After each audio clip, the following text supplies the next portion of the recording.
Felix. El juez Max Deluca anotó 95 a 94. Judge Max Deluca scores at 95-94. Sismondo.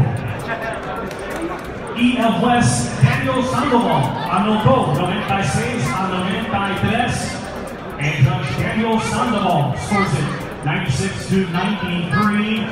Para el ganador por decisión dividida, el winner by split decision de los Montreal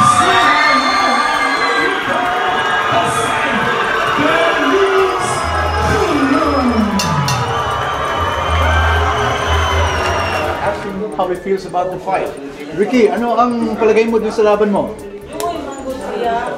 Ano eh, talo tayo, pero ano eh, ginagawa ko yung lahat na makakaya ko, tapos ano lang, ano tayo, lugi tayo, talo tayo. Pero ano sa tingin ng mga download, mga fans natin, sila ano mag-decide kung sino panalo. Okay, so anyway, ano ang mga mensahe mo sa mga kapwa mong Pilipino sa Philboxing? Sabi ko lang, panoorin mo niya, nyo lang ang laban ko, tapos kayo lang mag-decide mo sino panalo. Tapos yung mga boxer na malapit ng laban, ensayo kayo lahat yan. Ano ang yung mensahe sa mga boksingerong katulad mo na nasa Pilipinas na nangangarap na pumunta dito sa Amerika? Ang mensahe ko sa mga kapwa mo boksingero na gustong lumaban dito sa Amerika, ano lang, ensayo lang mabuti. Kasi pag wala kang ensayo, kulang yung preparation mo, hindi ka 100% na manalo ka.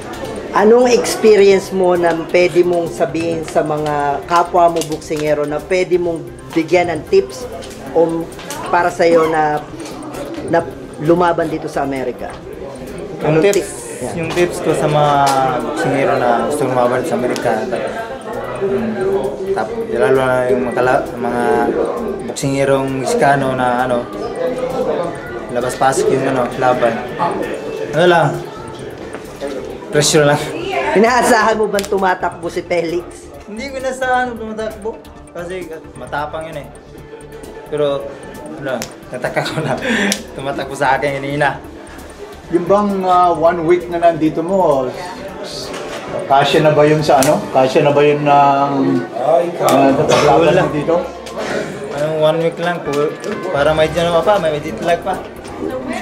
The winner. Who's the winner? A good fight. He Who's was the winner. Okay. Yeah, he's the winner. Who's the winner? Good fight, brother. Bakit sa mga kapwa mo? Who's the winner? Oh, this guy. There's a But winner. you know what? Sometimes you know how it is, but. So what do you expect? What you thought of that fight? So there's there's only this decision, There's supposed to be deduction is the only way that he lost the fight. What do you think with that one? Well, and the judge, he probably lost, but everybody else, he won everything. So this guy. Where are you from? Me? Yeah. Long Beach. Long Beach. Oh, you're LA, right? California. California. Zacatecas, Mexico. Mexico. Zacatecas. Okay. Thank you very much. Zacatecas? No. Sorry. Okay. Tignan mo, nakita nila, taga Mexico sila, na naalam nila na nanalo ka. Ano sa feeling mo? Masaya ako kasi kahit mga Mexicano sila, yung kalabang Mexicano, diba?